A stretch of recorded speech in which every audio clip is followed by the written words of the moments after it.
Moby-Dick, what if revenge became the only business plan? A modern what-if retelling.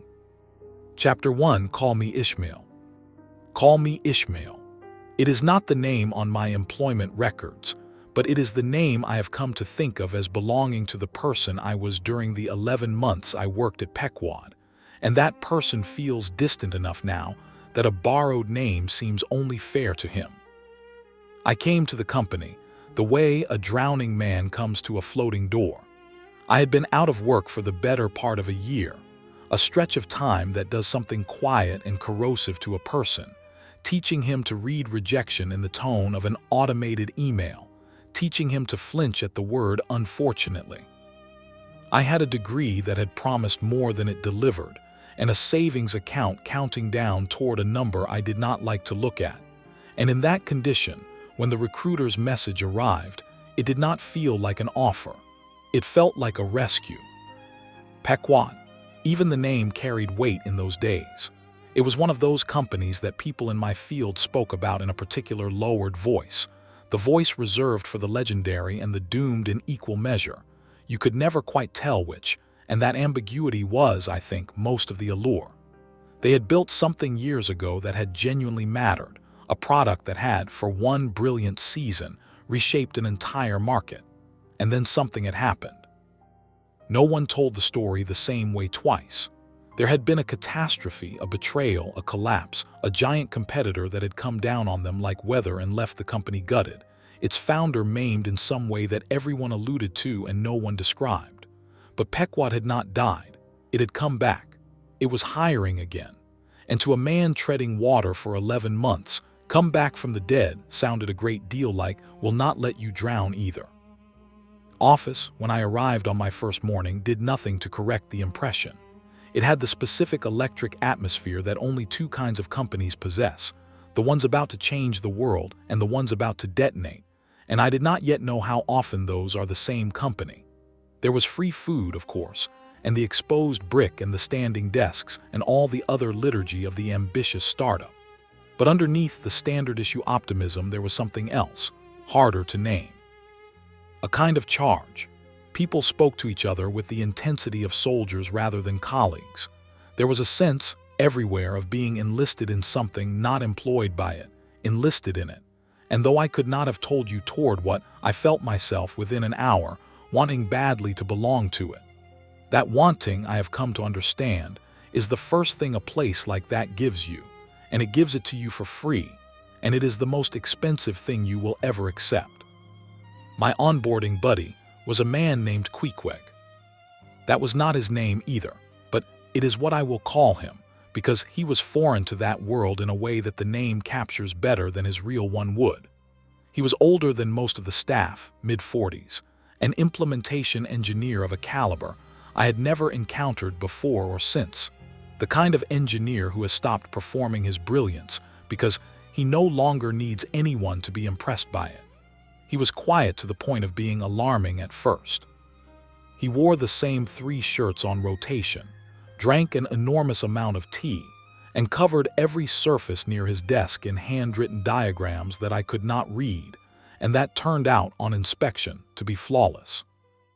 On my first day he watched me struggle with the codebase for 2 hours without saying a word, and then, when I finally admitted I was lost, he pulled his chair over, and instead of taking my keyboard the way most senior engineers would have, he asked me to explain what I thought was happening, and listened, actually listened, and then showed me patiently, completely, with no trace of condescension, the one thing I had misunderstood. From that hour we were friends. It is a strange thing, how fast and how deep a friendship can form in a place like that. I think now it was because we were both, in different ways, outsiders to the fervor around us, and we recognized it in each other before we could have said so. "You'll want to keep your eyes open here," he told me, near the end of that first week, in the tone of a man mentioning the weather. It was the only warning he gave me, and I did not understand it, and by the time I did it was far too late. I asked him what he meant. He was quiet for a while, drawing one of his diagrams. Then he said, "This is the best company I have ever worked for. The people are the best I've worked with. The founder is the most brilliant man I have ever met.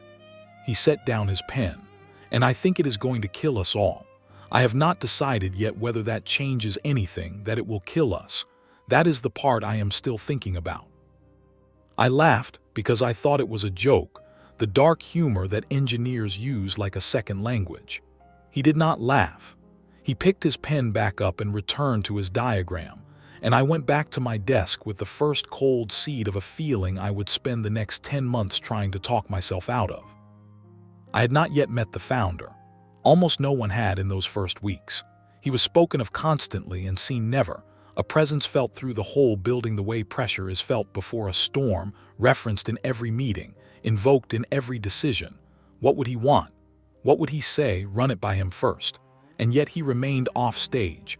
A legend. The company organized itself around the way a religion organizes itself around a god it describes but cannot show you. His name was Ahab. I want to be honest about something before I go on because everything that followed depends on it. I was not fooled. I was not tricked into what happened. Pequod warned me in my first week in plain words that the place would destroy us, and I stayed. I stayed because the wanting had already gotten into me, the wanting to belong, to matter, to be part of the thing people spoke about in lowered voices. I stayed for the same reason all of them stayed, the brilliant and the doomed alike. That is the thing I most need you to understand about what I am going to tell you. We were not stupid, and we were not blind. We saw the storm. We simply could not make ourselves leave the deck. Chapter 2: The Founder. I met Ahab at the all-hands.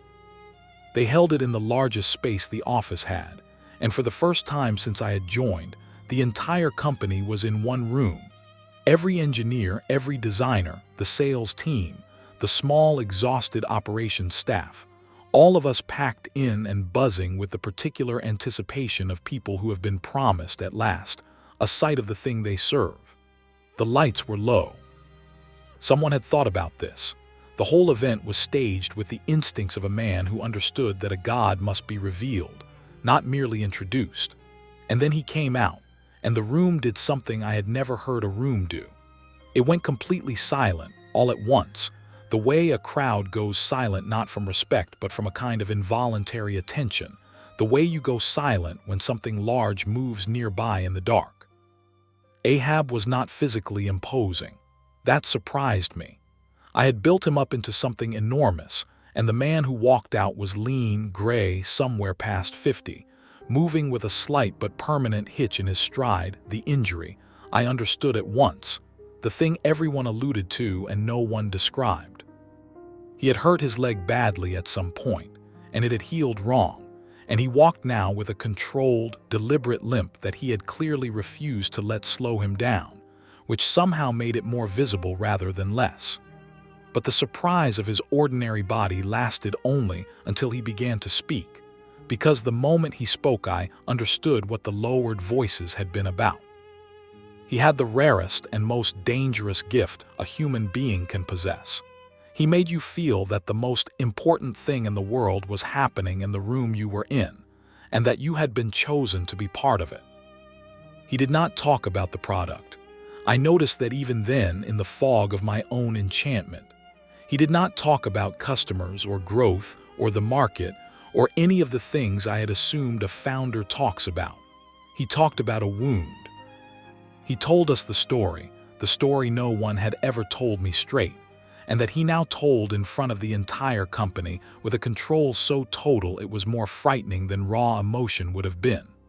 Years ago, Pequod had built something extraordinary, something that had for one season owned the future. And a giant, he named it, a company whose name we all knew, a company so large it moved through the industry the way a whale moves through water, without effort, without malice, simply displacing everything smaller by the fact of its mass. The giant had noticed them.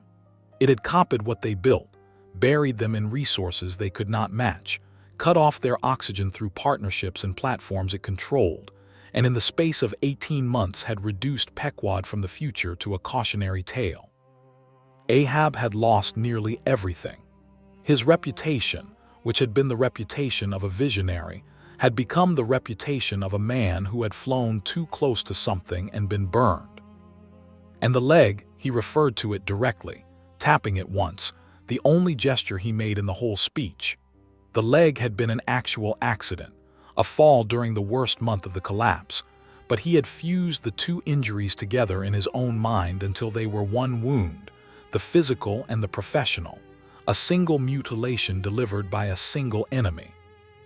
"They think it's finished," he said. His voice was very quiet now and the room strained toward it. "They took what we made, they took what I was, they took the tap on the leg, this, and they walked away, and they have already forgotten our name because to them we were nothing, a thing too small to notice. That is the part I cannot forgive, not that they beat us, that they did not even consider it a fight." He looked out at us, all of us, one by one it felt like, though there were 200 of us in the room. "I brought this company back from the dead for one reason, not to build a business. Businesses are what small men build to feel safe. I brought us back to go back out there, and to make that thing feel, for one moment before the end, that we existed, to put a mark on it that it cannot ignore. I am going to make the largest company in this industry bleed, and every one of you in this room is going to help me do it, and when it is done, they will never say our name in a lowered voice again." He held up something then. It was theatrical and I should have seen through it, and I did not, none of us did. It was a check, an enormous one, made out to no one, the amount left blank, and he pinned it to the wall behind him where the whole company could see it. "The person who lands the blow," he said, "the one whose work strikes the mark that makes them bleed, this is theirs. But that's not why you'll do it. You'll do it because you were told your whole lives to build safe small things and be grateful. And I am offering you the chance once to be part of something that refused." He let the silence stretch. "Are you with me?" And the room roared. 200 people, the brilliant and the doomed, roared their assent, and I heard my own voice in it. I felt my own hands come together.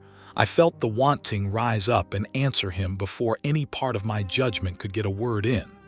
I looked over once through the noise at Pequod. He was not roaring. He was watching Ahab with an expression I could not read, sad and clear-eyed and strangely tender, the expression of a man watching a fire he already knows he is not going to walk away from. And beyond him, near the front, I saw another figure who was not cheering, a composed man in his 40s, arms folded, jaw tight, looking at the blank check on the wall the way you look at a diagnosis. I did not know his name yet. I would learn it soon. It was Starbuck, and he was the only one of us who understood, that night, exactly what we had all just agreed to. Chapter 3, The First Mate. Starbuck was the only adult in the building. I do not mean that unkindly toward the rest of us, and I include myself in the indictment. I mean that in a company organized around a single burning will, he was the one person who had kept intact the ordinary human faculty of looking at a situation and asking simply, "And then what happens?" It is a more unusual faculty than it sounds. Most of us, most of the time, do not actually ask it. We feel the direction of the room and we lean into it. Starbuck asked it constantly, and it made him, depending on the day and who you asked, either the conscience of the company or its single greatest obstacle. He was the chief operating officer, which meant in practice that he was the person who turned Ahab's storms into things that could be executed on a Tuesday. He had been with Pequod since before the fall. He had lived through the collapse alongside Ahab, had helped rebuild the company from the wreckage, and he loved it, genuinely loved it, with the specific protective love of a person who has personally carried something back from death. And it was precisely because he loved the company that he could see, more clearly than any of us, that the man leading it had begun, quietly and then not quietly, to steer it back toward the thing that had killed it the first time. I got to know him because Pequod knew him, and Pequod was one of the few people in the building Starbuck trusted completely. The three of us fell into the habit of eating late, after the office thinned out, in a corner of the kitchen where the founder's presence felt a little less total. It was there, over the weeks, that I watched Starbuck try to save the company, and watched him fail, and came to understand that his failure was not a failure of insight or of courage, but of something harder to name, a failure of the heart to override the very loyalty that made him worth listening to in the first place. "It's not a strategy," he said to me one night, not angrily, just laying it out the way you lay out a problem you have already turned over 1,000 times. That's what people don't understand when they get swept up in the room. A strategy has a state where you win and then you stop. This doesn't have that. There is no version of the plan where we beat them and then go on to build a healthy company, because the plan was never to build a company. The plan is to hurt them. And you can pour an infinite amount into hurting someone because the hurting is the point, not a means to anything. I've run the models. There is no bottom to this. It only ends when we're out of money or out of people or out of him. He never said Ahab's name in those conversations. He always said him, the way you refer to a fact of nature. "So tell him," I said, with the confidence of a man who had been at the company for 6 weeks. "You're the COO, just tell him it doesn't work." Starbuck looked at me for a moment with something that was almost pity. "You think I haven't," he said. "I've told him 100 ways, in private gently, in front of the board formally, with spreadsheets, with the survival of the company as the argument, and when that didn't work, with the survival of the people as the argument, which is the one I actually care about." He turned his cup in his hands. "You know what he does, he agrees with me. That's the thing you can't prepare for. He doesn't argue. He listens and he nods and he says, 'You're right, Starbuck, you're completely right. This is madness. This will destroy us.' And then he keeps going. Because being right was never the currency. He has decided that the destruction is worth it, and once a man has decided that, being right doesn't reach him. You can't out-argue someone who has already agreed with you and chosen the fire anyway." I did not understand then why he stayed. I understand it better now, and it is the most human and the most damning part of the whole story. He stayed for 3 reasons, and he was honest enough to name all 3. He stayed because he loved the company and could not abandon it to its death, telling himself that as long as he was inside it, he might still steer it, might still be the hand on the wheel that turned it a few degrees from the rocks. He stayed because he had 200 people under him who trusted him, and if he left, the one person who could see the cliff would no longer be standing between them and it. And he stayed, this was the part he said last, and quietly, because some part of him, the same part that lived in all of us, still believed in Ahab. Still, against everything he knew, wanted the man to be right. Wanted there to be a version of the world where the impossible blow landed, and the giant bled, and it turned out the madness had been vision all along. "That's the trap of a man like that," he said. "He's not wrong about everything, that would be easy. He's a genius. 9 things he says are the smartest things you've ever heard, and the 10th thing is the thing that kills you, and by the time you've learned to trust the 9, you can't make yourself walk away from the 10. He finished his tea. "I keep thinking I'll find the sentence, the one sentence that reaches him. I've been looking for it for 2 years. He stood and rinsed his cup and set it carefully in the rack the way a careful man does. "I haven't found it yet, but I can't leave until I have. Do you understand? If I leave and it ends the way I think it's going to end, then I'll know I stopped looking for the sentence one day too soon.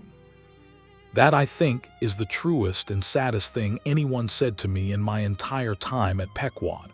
He was not weak. He was the strongest of us, and his strength was the exact rope that bound him to the deck." Chapter 4, the chase begins. The turn happened gradually and then all at once, the way these things do. For my first 2 months, whatever Ahab said at the all-hands, the company still looked like a company. We had a product. We had customers, a modest but real base of them, people who paid us money because the thing we made solved a problem in their lives. There were roadmaps and release cycles and the ordinary decent work of building something useful. I did that work and I was good at it, and for a while I let myself believe that the founder's speech had been theater, inspiration, a story to rally the troops, and that underneath it the real business would go on being a business. Then the pivot came, and I learned that Ahab had meant every word literally. It arrived as a memo, and then a series of all hands, and then a total reorganization of the company, and its logic was simple and terrible. We were going to stop maintaining the product that our customers actually paid for, not officially abandon it, but starve it, moving nearly every engineer off of it. And we were going to pour the entire capability of the company into building a single thing. A product designed not to serve a market, but to strike directly at the giant, to attack the specific place where the giant made its money, to do the one thing that would force that enormous, indifferent company to finally notice us. It was audacious. I will give it that. In the room, presented in Ahab's voice, it sounded less like a business decision than like a heist, a raid, a small band of the brilliant and the bold going after the one impossible target. It made the ordinary work of the past 2 months feel small and cowardly by comparison. That was the genius of it and the poison of it. It made prudence feel like a moral failing. I want to describe what it felt like from the inside, because this is the part that outsiders never understand when they read about companies like ours after the fact and ask, incredulously, how could no one see it? We did see it. But seeing a thing and feeling a thing are different, and the feeling was intoxicating. There is a specific joy in throwing prudence overboard as a group. When 200 talented people decide together to stop being careful, to bet everything, to go all in on a single reckless swing, the atmosphere becomes electric in a way that ordinary competent work never is. We worked hours that were not sustainable and did not care, because caring about sustainability was exactly the small-minded caution Ahab had taught us to despise. We stopped talking to customers because customers wanted the old product, and the old product was the past, and the past was where cowards lived. The warning signs were not hidden. They were everywhere. The revenue from the neglected product began to slip. Good people from the sales team who understood that we were walking away from the only money we had began to quit, and each departure was reframed in the fervor of the moment, not as a warning but as a purification, a shedding of those who lacked the stomach for greatness. Ahab had a phrase for the people who left. He called them the ones who wanted to build safe small things. We repeated it. I repeated it. I am ashamed of that now, of how easily the phrase came to my lips, how good it felt to be one of the ones who had stayed, one of the bold, one of the crew. Pequod did not repeat the phrase.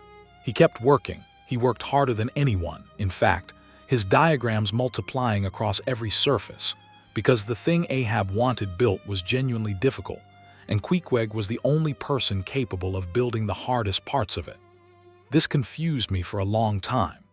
Here was a man who had told me in my first week that the company would kill us all, and here he was, pouring his enormous gift into the very weapon that would do it. I asked him about it. Finally, one late night when the office was empty, and his desk was an archipelago of paper. "You said this would kill us," I said. "So why are you building it? You, of all people, you could stop. You could refuse the hard parts and it would fall apart, and maybe that would save everyone." He was quiet for a long time, the way he always was before the things worth hearing. "When I was young," he said at last, "I built things for men I did not respect for money, and I did the work badly because I told myself that bad work for a bad cause did not count. I was wrong about that. The work counts. It always counts, no matter the cause, because the work is the one thing that is truly mine." He looked at the diagrams around him. "I do not believe in what Ahab believes. I think he is a man in pain who has decided to take everyone down with him, and I think he will succeed. But the thing he has asked me to build is the hardest thing I have ever been asked to build, and I am going to build it correctly because that is who I am, and I would rather go down having done my work perfectly than survive having done it like a coward." He picked up his pen. "You think I am building his weapon. I am not. I am building the last true thing I will ever make. That it happens to be his weapon is his tragedy. That it is mine is the only part I control." I did not know what to say to that. I still don't, entirely. There was something magnificent in it and something horrifying, and I have never been able to fully separate the two. I only know that when I looked around that emptying office in those weeks, the good people leaving, the money slipping, the founder in his glass room studying attack vectors against a company 1,000 times our size, the blank check still pinned to the wall going slightly yellow at the edges, I felt, for the first time the fear underneath the intoxication. Not the abstract fear of Starbucks spreadsheets. A physical fear, low in the body. The fear you feel when the ship you are on changes its heading, and you realize, watching the shoreline swing away, that no one is steering toward safety, and that the man at the wheel is not lost. He knows exactly where he is going. That was the terror of it. Ahab was not confused, he was aimed. Chapter 5 Warnings. We were not the first to go after the giant, and Ahab made sure we knew it. This is one of the strangest things I have to report about that time, that the founder actively studied and made us study the companies that had tried what we were trying and been destroyed.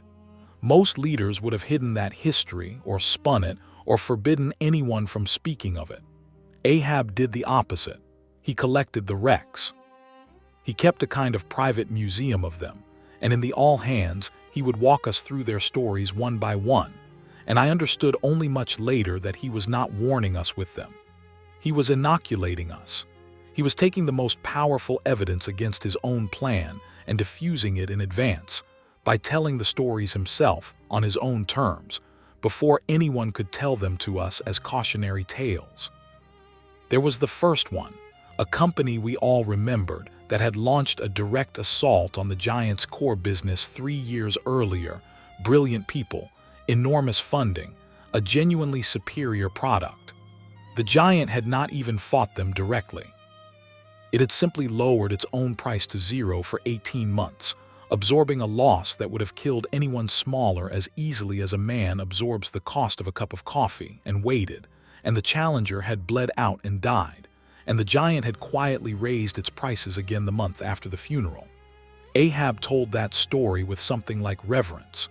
They did everything right, he said. Better product, better team, more money than we will ever have. And it meant nothing because they thought they were in a fight and the giant was not fighting. You do not fight weather. That was their mistake. They wanted to win. I want something they never understood was available. I want to make it feel the blow. You cannot beat the weather, but you can, if you are willing to die doing it, make the weather notice you for one instant. And that instant is worth more than their whole safe lives. There was a second wreck and a third. He had names for them, the way a man has names for the graves he tends. Each story followed the same shape: talented people, a righteous cause, and the giant's serene, effortless, almost bored destruction of them. And each time, in a healthier company, the story would have ended the meeting with everyone quietly updating their resumes. But Ahab had done something to the meaning of those stories. He had transmuted them, through the pure heat of his conviction, from warnings into a kind of scripture. The dead companies were not failures. They were martyrs, and martyrs do not discourage the faithful, they inflame them. I watched 200 people listen to story after story of people exactly like us being effortlessly crushed, and I watched those stories make them more committed rather than less. And it was then that I understood that we had passed out of the country of ordinary business reasoning entirely. We were somewhere else now, somewhere older. The logic of the place we were in was not the logic of markets. It was the logic of a crusade, and a crusade cannot be argued out of itself with evidence, because it has already reframed every piece of evidence against it as proof of the enemy's terrible power, and therefore of the righteousness of the fight. Starbuck tried one more time around then. It was the last real attempt, and I was there for the edge of it. I heard about the substance later from Pequod, who had it from Starbuck himself. He did not bring a spreadsheet this time. He had finally understood that the spreadsheet was the wrong instrument, that you cannot reach a crusade through arithmetic. So he came to Ahab with the only argument he had left, which was the human one, stripped bare. He did not talk about the company. He talked about the people. He named them actual people by name, the ones with young children, the ones who had left secure jobs on the strength of Ahab's vision, the ones who had put their savings and their reputations and their irreplaceable years into this, trusting him. They followed you because they believe you're leading them somewhere, Starbuck said. Not off a cliff to make a point. They think there's a shore. You know there isn't. You've told me yourself there isn't. So every day you let them keep rowing, you are spending their lives on a thing you already know is a grave. That's not vision. There's a word for using people's trust to feed them into something you know will consume them, and it isn't a flattering one, and I think in your honest moments you know which word it is. And Ahab, this is the part Pequod told me, and his face when he told it stayed with me. Ahab was silent for a long time. And then he said quietly, "Do you think I don't see their faces? I see them better than you do, Starbuck. I see them in the night. I know exactly what I am spending, and I know exactly what it is worth, and the terrible thing, the thing I can never say to them and can barely say to you, is that I have decided it is worth it anyway. Not because I don't love them. Because I love this," and he did not say what this was, the wound, the mark, the blow, the thing more. "That is the truth about me. I would rather it be a lie. It is not a lie." He turned back to his screens. "Go home, Starbuck. You've done everything a good man could do. It was never going to be enough, and that is not your failure. It is mine. Go home." Starbuck went home, and he did not quit even then, even after that, because he still had not found the sentence. And a man like Starbuck cannot leave until he has proven to himself that no sentence exists. There was no such proof available. There never is. That is how men like Starbuck go down with men like Ahab. Not because they cannot see the water rising, but because the only thing that would let them leave certainty that they had done all they could is the one thing the situation will never grant them. Pequod, meanwhile, finished the weapon. Chapter 6. The First Days of the Chase. We launched on a Tuesday. I remember the specific, unbearable optimism of that morning, the way you remember the weather on the day of an accident. The thing Pequod had built, the product designed not to serve a market, but to strike the giant at the exact point where it made its money, was, by any honest measure, extraordinary. Even Starbuck admitted it. It was faster, cleaner, and cheaper than the giant's equivalent, and it did the one clever thing Ahab had staked everything on. It was engineered to be nearly impossible for the giant to counter without cannibalizing its own most profitable business. On paper, it was the perfect blow. On paper, we had found the one place the weather could bleed. And for about 72 hours it worked. That is the cruelest part of the whole story, and I have thought about it more than any other. It worked. The launch caught fire. The industry press, which had spent years not saying our name, said our name. Customers, real ones, in real numbers, began to switch. For 3 days, the graphs in the office pointed the way graphs point in dreams, and the whole company lived in a state of vindication, so complete it felt like a physical substance in the air. Ahab walked the floor those days with a stillness I had never seen in him, and I realized it was the stillness of a man who, after years, has finally landed the first blow of the fight he has organized his entire soul around. We had made the giant notice us. We had, for one instant, made the weather feel us. Everything he had promised at that first all-hands had, impossibly, come true. Then the giant woke up. It did not wake up angry. That was the horror of it, the thing that confirmed every dark truth Starbuck had ever spoken. There was no rage, no panic, no desperate counter-launch. The giant responded to our perfect, devastating, years-in-the-making blow the way an ocean responds to a thrown stone. On the 4th day, it announced that its own version of what we had built, a version it had clearly had sitting in a drawer, or could summon into existence with resources we could not comprehend, would now be included free, bundled into a product that 1 billion people already used and would never leave. It did not lower its price to match ours. It reached below price entirely, into the one place we could never follow, and made the thing we had bet the entire company on into something 1 billion people would now receive without asking, without switching, without ever knowing our name had been involved. It took 18 months of our lives and the whole future of the company, and it neutralized it in a single afternoon, in a press release of 4 paragraphs, written in the bored, administrative tone of an entity that did not consider what had just happened to be a fight. And here is what I will never forget. The blow did not stop Ahab, it fed him. I had assumed, we had all assumed, in some unexamined corner, that if the plan failed, if the giant crushed us the way it had crushed all the others, then reality would finally reassert itself and Ahab would have to stop. It was the opposite. The counterstrike, the effortless obliteration of everything we had built, did not deflate him. It enraged him into something purer and more terrible than he had been before, because now it was not a business plan that had failed. Now it was personal in exactly the way he had always insisted it was. The giant had done it again, had crushed him again, casually, without even the dignity of considering him an opponent. And every fiber of the wound that had made him rebuild this company from the dead now screamed for a second blow, and a third, larger and more reckless, funded by money we no longer had, staffed by people who were now openly afraid. In the all-hands after the giant's response, when a healthy leader would have stood up and said, "We tried, we lost, let us salvage what we can and take care of our people," Ahab stood up and said, "Good, now we know it can be hurt. Now we know exactly where to strike, twice as hard, all of it, everything we have left." I looked at Starbuck across the room. He had gone very pale and very still, and I understood that this was the moment he had been dreading for 2 years. The moment when the plan's failure, which should have been the thing that saved us, became instead the fuel for the final acceleration.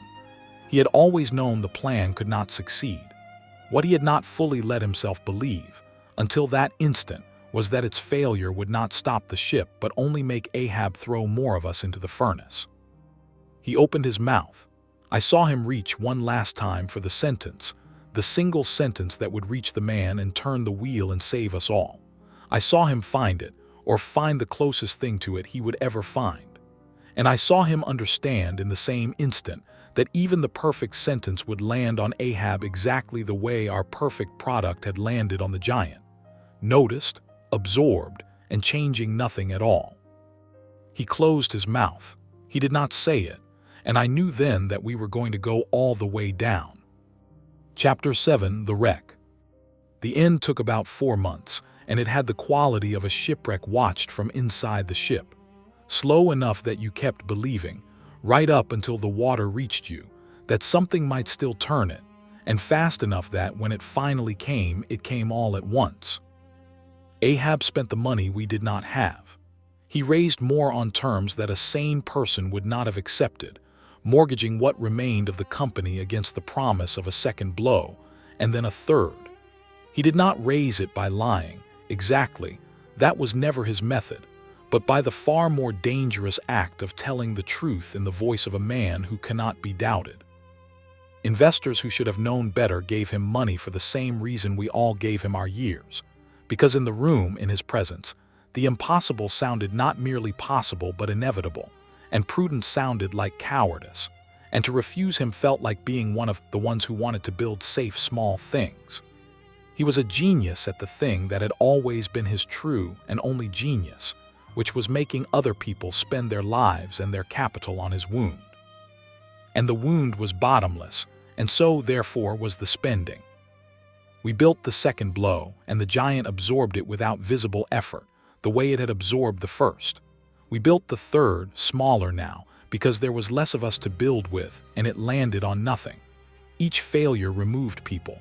The exodus that had begun as a trickle of the prudent became, in those final months, a steady hemorrhage of everyone who still had somewhere else to go, and tellingly, the ones who left were not the disloyal.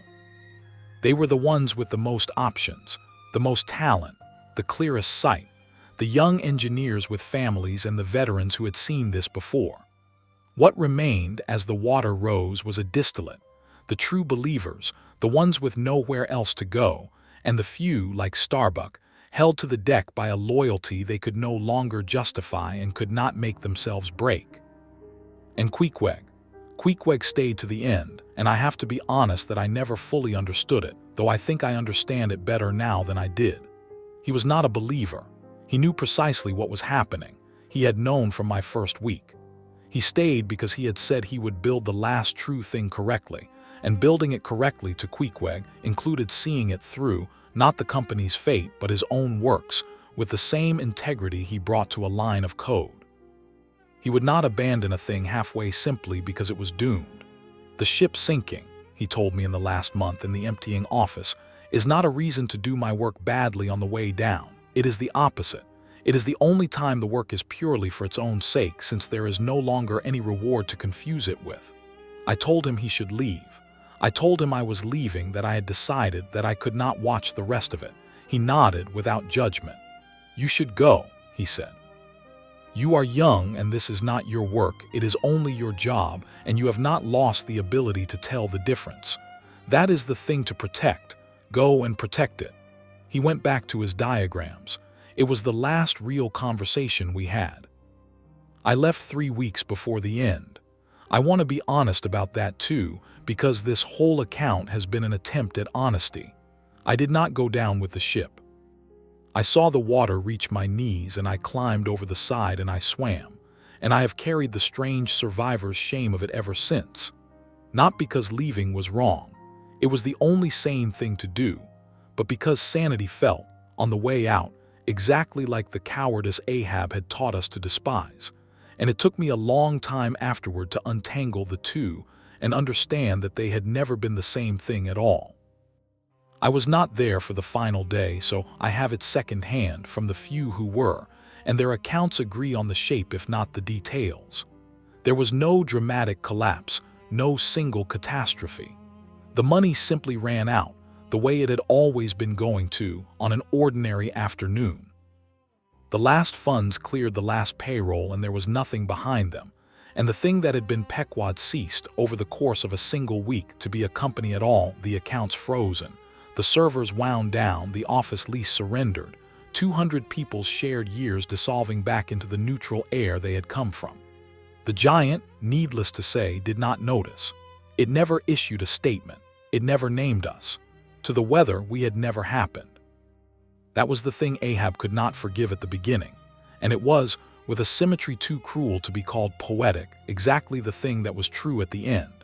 He had spent everything, his company, his people, his second life, the irreplaceable years of everyone who had believed in him, to make the giant feel the blow, and the giant had felt nothing, had gone on displacing the world by the fact of its mass, and had already forgotten our name, because to it we had always been a thing too small to notice.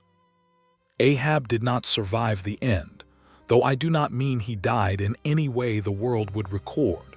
He was not the type to leave, to salvage, to start again humbled and wiser. That was never in him.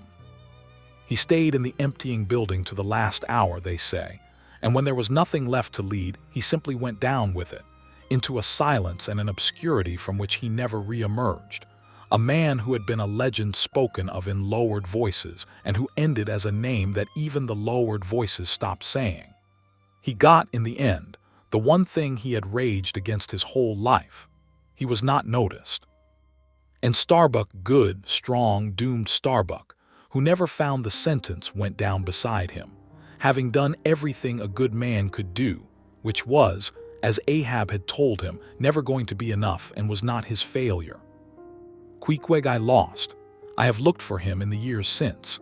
I like to believe he is somewhere quiet, building some last true thing correctly for its own sake, indifferent to whether it is a weapon or a wonder, whether it will be noticed or sink. I do not know.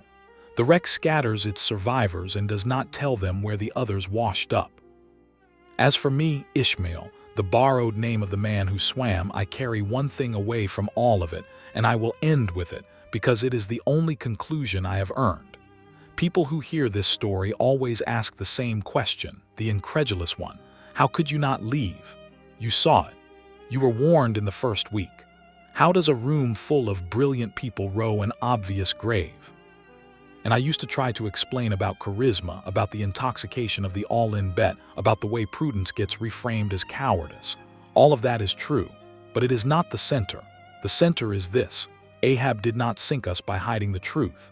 He sank us by making us love something more than our own safety and then aiming that love at his wound. That is the whole mechanism. That is the only thing you need to watch for in any room for the rest of your life, not the leader who deceives you.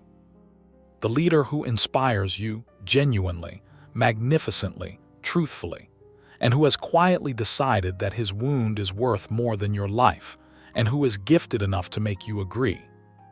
The blow never landed, the weather never bled, but the man who swung it and every soul who helped him swing it went to the bottom together, and the sea, as it always does, closed over the place where we had been and rolled on, 5,000 years as it rolled before, and did not keep our name.